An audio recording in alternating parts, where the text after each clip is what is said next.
درود شریف سے ان پڑھ لوگ اولیاء اللہ ہو گئے، غوث کتب ہو گئے، نبی کریم کی روحانیت ان سے ٹچ ہو گئی، وہ خدا کی زبان بن گئے،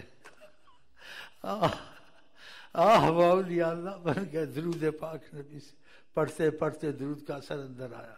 جب درود کا انداز آیا وہ زبان خدا تھے، زبان مصطفیٰ تھے، کہ جو چیز کے منہ سے نکلتی تھی اثر کرتی تھی، جس کو جو کہتے تھے اس کو پڑھنے اس کا کام ہو جاتا تھا۔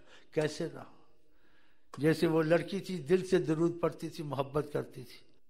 وہ لڑکی جا رہی تھی، راستے میں دیکھا کوئی شیخ کھڑا کنویں کے پاس اور وضو کرنا چاہتا ہے، ساتھ مرید ہے۔ لڑکی دور تھوڑی کھڑی، کہا شیخ صاحب کیا کر رہے ہیں، کیوں کھڑے ہیں؟ کہاں برتن تلاش کر رہے ہیں، پانی کنویں سے نکالیں، وضو کرے، نماز کا وقت ہے۔ کہا شیخ صاحب ذرا ہٹ جائے، پانی ابھی نکل آئے گا۔ آئے اوئے، امام بوصیری نے لکھا، ان کو بھی شفا ہوئی تھی آقا کے طفیل۔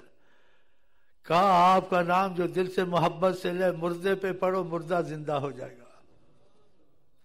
لیکن ایسی زبان ہمارے تمہارے پاس محبت والی نہیں ہے نا، ہم لوگ بے وفا ہیں حضرت محمد۔ کہتے لڑکی نے کہا کہ شیخ صاحب ذرا ہٹے کنویں سے، پانی ابھی نکل آئے گا۔ اس نے نبی کریم کا درود پڑھ کے کنویں میں تھوڑا سا تھوکا، پانی جوش کر کے اوپر نکل آیا۔ کیا کریں، وضو آپ کے مرید چلی گئی۔